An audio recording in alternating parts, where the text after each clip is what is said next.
এই যে দেখুন, আমরা তো মেস সবাই ব্যবহার করি, কিন্তু এই মেস কিভাবে বানানো হয় এবং এই মেস আমাদের হাতে কিভাবে আসে এবং মেস আসার জন্য কি পরিশ্রম করতে হয় কারখানায়, চলুন এই ব্যাপারে আজকে বিস্তারিত আলোচনা করি। এই মেস বাগান থেকে তখন গাছ কাটা হয়, গাছটাকে কেটে ছোট ছোট পিস করে এনে এই গাছটাকে তখন উপরে চামড়াটা ফালানো, উপরে যে চামড়া আছে সেটা একজনে ফালাই দেয়।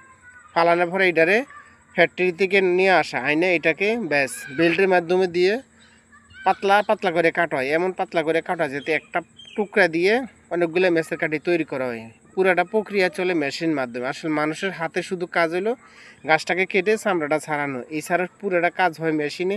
এক পরবর্তী ধাপে চিকন চিকন করে যেই মেসের কাঠিগুলো বানানো এগুলোও কাটা হয় মেশিনে। আসলে এই প্রক্রিয়া আমাদের হাতে আসা পর্যন্ত সবচেয়ে বেশি পরিশ্রম এরাই করে থাকে। আসলে আমরা তো টাকা দিয়ে পণ্য কিনি, কিন্তু পণ্য কেনার বেশি যাদের বেশি পরিশ্রম তারা এই বাইরে বেশি পরিশ্রম করে থাকে। এই জন্য ওনাদেরকে ধন্যবাদ দিলেও সেটা ছোট করা হবে।